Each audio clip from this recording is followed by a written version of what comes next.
ตุนตายโชคดีที่สุดได้มีโอกาสนั่งเฮียนห้องเดียวกับนิสิตของโรงพยาบาลแห่งหนึ่งและก็ได้มีโอกาส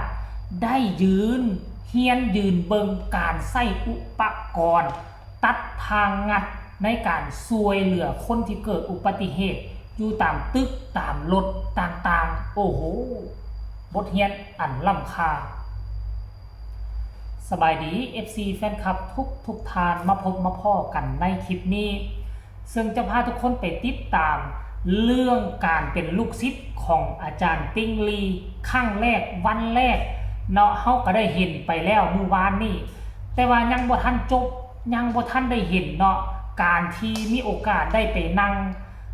ร่วมห้องเดียวกันกับ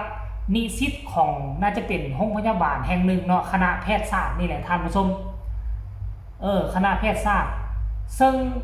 อันนี้ค่อยกับบ่ฮู้คือกันว่าอยู่ทั้งโรงพยาบาลทั้งฝั่งลาวนี่มีแบบนี้บ่แต่ว่าบ่ค่อยมีอุปกรณ์ลักษณะแบบนี้นี่ลาวเฮาก็มีแต่ว่าบ่หลายและบ่แม่นว่าทุกกู้ภัยที่จะมีอุปกรณ์แบบนี้อยู่ในลาวนะ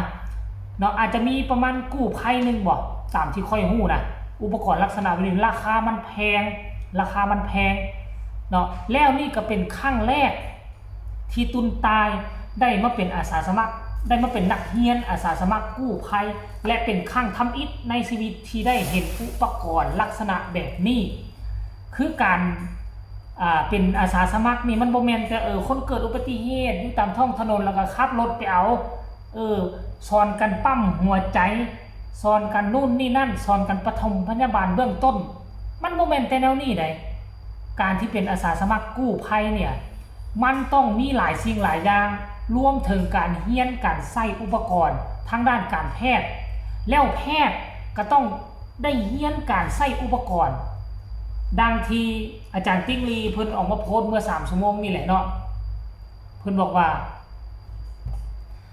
เป็นโอกาสของน้องตายตุนตายว่าซั่นเด้ที่ได้เก็บเกี่ยวประสบการณ์เรียนรู้งานไปพร้อมกับนิสิต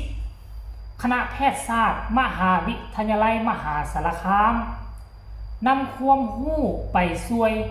เหลือประชาชนที่ประเทศลาวบ้านเกิดตัวเองพร้อมกับลงรูปดังที่ทุกคนได้เห็นเลยทุกคนฮู้บ่ว่ามหาสารคามนอกจากตุนตายเป็นดาวเด่นดาวดังของเมืองล่องแจ้งที่ไปอยู่หั่นแล้วมันยังมีนักห้องลาวคนหนึ่งที่ไปสร้างชื่อเสียงโด่งดังอยู่ที่สารคามเนาะคนสวรรณเขตคนอยู่แถวเซโนชื่อว่าน้องธิดาลาวซึ่งไปเป็นลูกบุญธรรมของพ่อผู้ศรีวิไลเจ้าของเพลงเบอร์เก่ายังเฝ้ารอถ้าทุกคนไปเขียนว่าธิดาลาวก็จะเห็นคำว่าธิดาลาวขึ้นเต็มฟีดทั่ว YouTube เลยทุกคนน้องเป็นลูกทุ่งหมอลำซึ่งพอผู้เอาไปปั้นไปแต่งปัจจุบันนี้กระแสบ่ธรรมดาโด่งดังทั่วสองฝากฟังแม่น้ำคลองคันท่าเป็นไปได้ให้2คนนี้มาเจอกันท่านผู้ชมสิมีโอกาสอยู่บ่เนาะเอามาเข้าสู่เลยตุนตายนี่ใส่สีเสื้อสิแตกต่างหมู่คนอื่นเนาะนิสิตเขาก็สิใส่ชุดแบบของเขาและสำหรับที่ระดับอาจารย์ระดับกู้ภัยมืออาชีพแล้วเขาก็จะมีชุดเป็นของเขาแต่ตุนตายนี่ใส่ชุดสีเหลืองอารามเลยท่านผู้ชมเป็นชุดสีเหลืองทางด้านหลังนี่มีทั้งภาษาไทยและก็เป็นภาษาจีนสมพ่อดอกค่อยจึงว่าเป็นอย่างวะบ้านอาจารย์ติ้งลีจึงมีฮอดศาลเจ้าของจีนมีศาลเจ้าแล้วก็มีทั้งหอพระกงหอพระแก้วหอพระคืออาจารย์เป็นคนไทยเชื่อถือศาสนาพุทธเพิ่นก็เฮ็ดหอไว้กราบไว้พระพุทธรูปไว้กราบไว้นกเคารพนับถือแต่ว่ามูลนิธิเมตตาธรรมนี่ตามที่ค่อยสังเกตเบิ่งมีฮอดน่าจะเป็นผู้สนับสนุนหลักเนาะน่าจะเกี่ยวข้องกับสมาคมของชาวจีนหรือบ่อันนี้ค่อยบ่ฮู้เด้อคันว่าอันน่ะฮู้ก็บอกกันแน่คล้ายๆกับอันนั้นบ่ปอเต็กตึงน่ะปอเต็กตึงก็เป็นสมาคมของทั้งจีนแม่นบ่เนาะของทั้งจีนของคนไทยเสื้อสายจีนนี่ยังจักอย่างแหละคันว่าผิดต้องขออภัยเด้อทุกคนเด้อขออภัยคันผิดก็ได้เนาะเกี่ยวกับกินจีนนี่แหละ พอเห็นทั้งหลังเสื้อของอันนี้ใส่เป็นภาษาจีนแล้วก็รู้สึกว่าแปลกหูแปลกตาท่านผู้ชมแต่ว่าที่สำคัญคือเป็นน้องใหม่เนาะเป็นน้องใหม่ที่ได้มานั่งแล้วก็มานั่งเฮียนร่วมกันกับนิสิตอยู่ทั้งห้องเฮียนแล้วยังบ่พอยังออกมาได้เห็นตัวจริงนอกจากการเฮียนการใส่งัดตัดแงะเงอะอีหยังต่างๆอุปกรณ์เหล่านี้แล้วก็ยังได้เฮียนกันใส่อุปกรณ์เครื่องปั่นไฟเครื่องเป่าหลอกเป่าลมอีหยังต่างๆน่ะซึ่งเป็นอุปกรณ์ที่น้องบ่เคยเห็นมาก่อนเพราะว่าน้องก็บ่เคยเป็นกู้ภัยและกู้ภัยลาวเฮากับอุปกรณ์เหล่านี้มันบ่มีครบหมดทุกกู้ภัยมีบางกู้ภัยมีแต่ว่าบางกู้ภัยค่อยเชื่อได้เลยว่าบ่มีท่านผู้ชมเอ้ยซึ่งความตื่นตาตื่นใจนี่มันจะเฮ็ดให้น้องมีความตั้งใจเนาะมีความตั้งใจอีกอย่างนึงก็ย้อนว่าน้องเป็นคนลาวเป็นคนต่างชาติคนต่างประเทศไปยืนอยู่จุดนั้นขั้นตนเองบ่ตั้งใจเฮียนบ่ตั้งใจสังเกตบ่ตั้งใจฝึกฝนหล่อๆอายคนอื่นได้อายคนอื่นอย่าสิเฮ็ดให้ขายหน้า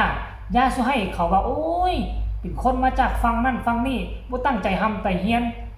จนสิจบแล้วบ่ได้ความหอกความรู้มีโอกาสได้ไปอยู่ม่องดีม่องมีเครื่องไม้ม่องมีสีมือม่องที่มีทุกอย่างอำนวยความสะดวกจงตั้งใจเก็บกรรมทำเฮียนดังที่อาจารย์ติ้งลีเพิ่นเว้านั่นแหละโอ้โหเพิ่นตั้งใจสอนคันว่าเจ้ามาเป็นกู้ภัยทางฝั่งลาวมันบ่มีได้สิมีโรงเรียนบ่สอนแนวนี้มันบ่มีม่องสอนแนวนี้เลยแต่ว่าก็สิมีเนาะมันสิมีน่ะการสอนกู้ภัยลาวตามที่ค่อยเห็นมีทั้งพยาบาลจากห้องพยาบาลมาสอนปั๊มหัวใจแนวใดปฐมพยาบาลเบื้องต้นเฮ็ดคือแนวใดก็สิไม่สอนเรื่องนี้แหละสอนเรื่องอันนี้คร่าวๆแต่ว่าองค์ประกอบการสอนลักษณะคืออาจารย์ติ้งลีสอนนี่มันบ่มีอยู่ในลาวเพราะฉะนั้นเผลอๆนี่ตุนตายอาจจะเป็นคนทำอิฐในประเทศลาวที่กลายเป็นกู้ภัยที่มีความรู้ความสามารถรอบด้านรู้หลายสิ่งหลายอย่างบ่ว่าจะเป็นการปฐมพยาบาลเบื้องต้นบ่ว่าจะเป็นการใช้เครื่องมือ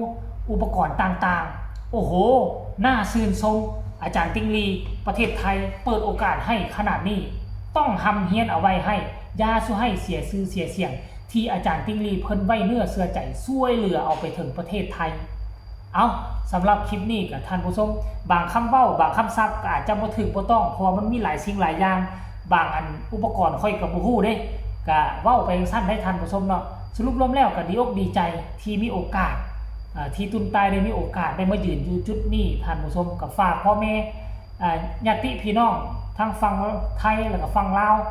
ผู้ใดเห็นแล้วก็ให้กำลังใจตุนตายเพิ่นเด้อท่านผู้ชมเนาะคันว่าน้องเดินบ่แม่นแล่นบ่สะดวกก็พากันตักเตือนเอาก็แล้วกันท่านผู้ชมสำหรับคลิปนี้ลาท่านผู้ชมไปเพียงส่ำนี้ก่อนสวัสดี